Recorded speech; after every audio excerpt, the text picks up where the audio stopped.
It is with the most amount of pleasure, and I can't even believe I get to say this. Get to fucking lose my shit again. I've been waiting for so fucking long. There's only so many times you can get value out of Kendrick's music by making other people listen to it, just so you'd convince them of how fucking genius it is.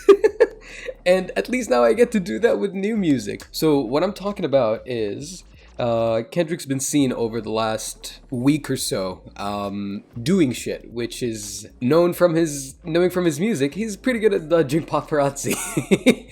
And what I'm talking about is the picture of him sitting next to the payphone, right? I'll get to what it exactly means in a second, or at least what other people think it means, and what being on a phone means for Kendrick.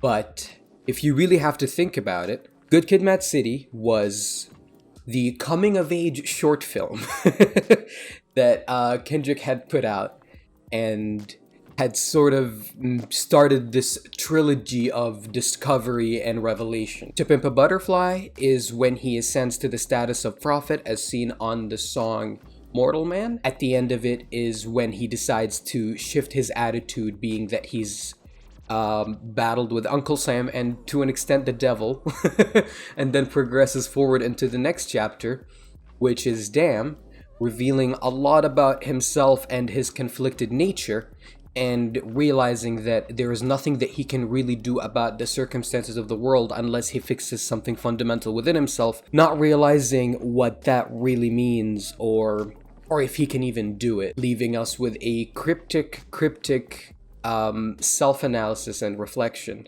that has left some uneasy, to say the least. Yeah, just going over what it all really means.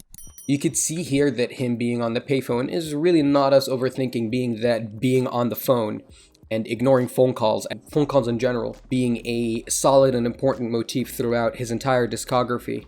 And actually picking up the phone seems like to be a bigger step because so much of the story delivery that happens on the previous records has happened over voicemails, i.e.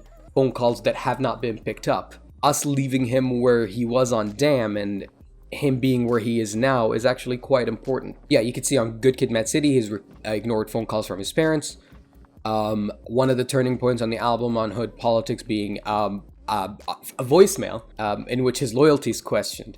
And the darkest point in the album and sort of the contention of a lot of the criticism that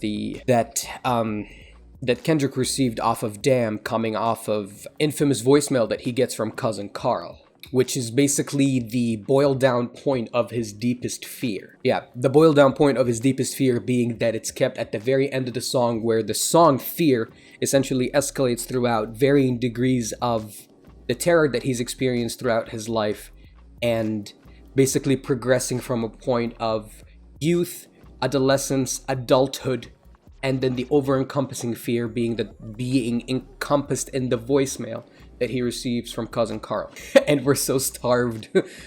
We're so starved for Kendrick that this is such a big deal. Yeah, this other thing is, he's been walking on water. With the other album being released on Good Friday and the recurring religious themes of prophecy and him becoming a prophet and all of that stuff, not unfamiliar imagery, as you've seen from music videos from Damn and other albums as well. So it's not unfamiliar territory for Kendrick, but it's interesting to see where the trilogy that ended up with him being in deep self-reflection and ultimately self-hatred even at some point, where what type of change does this offer, or what kind of change spawns from it now that he's become fully aware of the interdimensions of who he is as an individual and how he could bring that onto a community. Now, in regards to what this all means, I don't think it should be paid to that much attention other than, I suppose, keep your eyes open into whatever it is might be coming next. I mean, you're probably gonna. But I've heard that there are leaks floating around, and I implore you, please, do not listen to the leaks. You've been a good person. You've waited this long, and you deserve an album experience as Kendrick intended it to be. You deserve it from beginning to end, with no interruption. You deserve it the way that you deserve it. Don't succumb to the leaks or whatever. No matter when it comes, trust me, it's gonna be better once it's all consumed the way that he intends it to be consumed. I'm not saying if he releases singles, listen to the singles, but singles are intentional. You could even see it with Humble, right, where the beginning verse of Humble in the music video is sort of a trailer onto the album version, where the album version has the Nobody Pray For Me line, and the music video has the Wicked or Weakness, which is the intro to the album off of the track Blood.